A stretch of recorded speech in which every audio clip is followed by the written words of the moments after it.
Qamar voice کے تمام دیکھنے اور سننے والوں کو السلام علیکم۔ امید ہے آپ سب خیر و عافیت سے ہوں گے۔ آج کی اس ویڈیو میں ایک عبادت گزار کا قصہ بیان کیا گیا ہے جسے ملکہ نے بدکاری کے لیے مجبور کیا۔ ایک عبادت گزار شخص تھا جسے اللہ تعالیٰ نے ظاہری حسن و جمال بھی بہت دے رکھا تھا اور اپنے ہاتھ سے زمیل بناتا اور فروخت کر کے بسر اوقات کرتا تھا۔ ایک دن وہ بادشاہ کے دروازے پر سے گزرا۔ بادشاہ کی بیوی کی خادمہ نے اسے دیکھ لیا۔ جا کر ملکہ سے کہنے لگی کہ یہاں ایک آدمی ہے جو بہت خوبصورت ہے، زنبیل فروخت کرتا پھر رہا ہے۔ ملکہ نے حکم دیا کہ میرے پاس لے آؤ۔ اسے لایا گیا تو بس دیکھتے ہی فدا ہو گئی۔ کہنے لگی زنبیلیں پھینک دے اور یہ چادر سنبھال۔ باندی سے کہا کہ تیل اور خوشبو وغیرہ لے آؤ، اس سے اپنی حاجت پوری کروانی ہے۔ اور عبادت گزار سے کہنے لگی کہ اب تجھے زنبیلیں بیچنے کی ضرورت نہیں رہے گی۔ عبادت گزار بار بار انکار کرتا رہا۔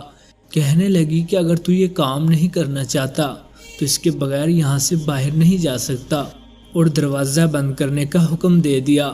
عابد نے یہ حال دیکھا تو کہنے لگا کیا تمہارے محل کے اوپر کوئی ضرورت کی جگہ ہے؟ کہنے لگی ہاں۔ باندی کو حکم دیا کہ اس کے لیے پانی وغیرہ اوپر چھت پہ لے جائے۔ اوپر چھت کے ایک کونے کی طرف گیا، دیکھا کہ محل بہت اونچا ہے، کوئی ایسی چیز نہیں جس کے ساتھ لٹک کر نیچے اتر جائے۔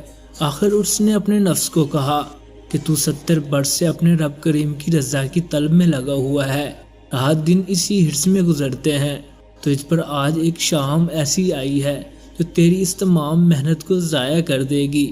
اس کے بعد جب اس نے بلندی سے کود جانے کا تہیہ کر لیا تو اللہ تعالیٰ نے جبرائیل علیہ السلام کو حکم دیا، میرا بندہ میری ناراضگی سے بچنے کے لیے جان کی بازی لگا رہا ہے، جا اپنے پروں سے اس کو تھام لے اور اسے ذرا بھی تکلیف نہ ہونے پائے۔ چنانچہ جبرائیل علیہ السلام نے اپنا پر پھیلایا، اسے پکڑ کر یوں زمین پر رکھ دیا جیسے ایک ماں اپنے بیٹے کو رکھتی ہے۔ عابد یہاں سے سیدھا گھر گیا، زنبیلیں وغیرہ وہیں رہ گئی۔ سورج غروب ہو رہا تھا۔ بیوی کہنے لگی زنبیلوں کی قیمت کہاں ہے؟ کہنے لگا آج تو اس کا کچھ نہیں ملا۔ کہنے لگی تو آج رات افطار کس چیز سے کریں گے؟ کہنے لگا آج کی رات یوں ہی صبر سے کاٹ لیں گے۔ پھر کہنے لگا اٹھ کر تنور میں آگ جلا دے، ہمسائے ہمارے تنور میں آگ نہیں دیکھیں گے تو نامعلوم کیا خیالات پیدا ہوں۔ بیوی نے اٹھ کر تنور میں آگ جلا دی، خود واپس آ کر بیٹھ گئی۔ ایک پڑوسن آگ لینے کو آئی، پوچھا آگ ہے؟ جواب ملا آگے بڑھ کر تنور سے لے لو۔ یہ عورت آگ لے کر واپس ہوئی تو گھر والی سے کہنے لگی تو یہاں بیٹھی باتیں کر رہی ہے، ادھر تیری روٹیاں پک چکی ہیں بلکہ جلنے کو ہیں۔ عورت نے اٹھ کر دیکھا تو تنور بہترین روٹیوں سے بھرا ہوا تھا۔ عورت نے انہیں برتن میں رکھا اور خاوند کے پاس لے آئی اور کہنے لگی کہ تیرے ساتھ اللہ تعالیٰ کا یہ معاملہ تیرے بلند درجات کی وجہ سے ہی ہو سکتا ہے، لہٰذا تو اللہ تعالیٰ سے دعا مانگ کہ ہماری باقی عمر خوشحالی میں گزرے۔ عابد کہنے لگا کہ اسی حال پر صبر اچھا ہے، مگر عورت کا اصرار بڑھتا گیا، حتیٰ کہ عابد نے دعا کرنے کا وعدہ کر لیا۔ آدھی رات کو اٹھ کر نماز پڑھی اور اللہ تعالیٰ سے دعا مانگنے لگا کہ اللہ میری بیوی کا اصرار اور یہ تقاضا ہے کہ اس کی باقی عمر خوشحالی میں گزرے۔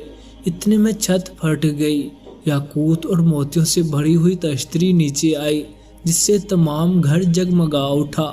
عابد نے بیوی کا پاؤں دبایا جو قریب ہی سو رہی تھی اور کہا کہ اٹھ کر بیٹھ اور جو کچھ مانگتی تھی وہ سنبھال لے۔ عورت بیدار ہو کر کہنے لگی تو نے مجھے نہ جگایا ہوتا تو میں خواب دیکھ رہی تھی، سونے کی بہت سی کرسیاں بچھی ہوئی ہیں جو یاقوت سے مزین ہے مگر ان میں سوراخ ہے۔ میں نے پوچھا یہ کرسیاں کس کی ہیں؟ جواب ملا یہ تیرے خاوند کے بیٹھنے کے لیے ہیں۔ میں نے پوچھا یہ سوراخ کیا ہے؟ جواب ملا یہ وہی نقص اور کمی ہے جو دنیا کی جلد بازی کی وجہ سے واقع ہوئی۔ تو میں نے کہا کہ میں کسی ایسی چیز کی خواہش نہیں رکھتی جس سے تیری نشست میں نقص پیدا ہو، لہٰذا اپنے رب سے اسے واپس کرنے کی دعا کر لو۔ عابد نے دعا مانگی جو کہ قبول ہوئی۔ اگر ویڈیو اچھی لگی ہو تو ویڈیو کو لائک کر لیجئے گا۔ اپنا بہت زیادہ خیال رکھیں، آپ کی زندگی بہت قیمتی ہے۔ ملتے ہیں ایک اور ویڈیو کے ساتھ، تب تک کے لیے خدا حافظ۔